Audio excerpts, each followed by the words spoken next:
বাসে উঠতে গেল, অসচেতন অবস্থায় সে পড়ে গেল, রোড অ্যাক্সিডেন্ট, এই যে মোবাইল চুরি হয়ে যাওয়া, বাস থেকে মানিব্যাগ ছিনতাই হওয়া, এইটা জীবন ঢাকার শহরে আজব চিত্রের সাথে মানুষ আপোষহীনভাবে চলছে। তখন আমি কিছু দূর যাওয়ার পরে বিনয়ের সাথে সুপারভাইজারকে বললাম বা কন্ট্রাক্টরকে বললাম যে ভাই আপনি তো বোঝা উচিত ছিল। সে আমাকে বিনয়ের সাথে বললো, ভাই আমি বারবার অ্যালার্ট করেছি যে গেটে ঝামেলা হবে, আপনারা একটু এই সম্মুখ থেকে পিছনের সারিতে গিয়ে দুপাশ করে দাঁড়িয়ে অন্য যাত্রীকে যাওয়ার সুযোগ করে দেন। এখানে যেমন আমরা মানবিকতার দিকও দেখছি, যারা সিটে বসে আছে নিরিবিলি, তাদেরকেও কিন্তু মানবিক হতে হবে।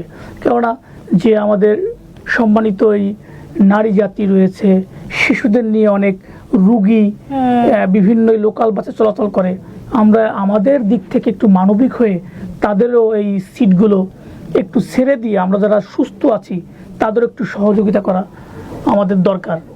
অতএব এই যান্ত্রিক জীবনের এই লোকাল বাস জীবনের লোকালের সাথেই চলবে এবং আমাদের এই ধারাবাহিকতা নিয়ে আমরাও আমাদের অবস্থান থেকে সচেতন হব, এই আশা ব্যক্ত করে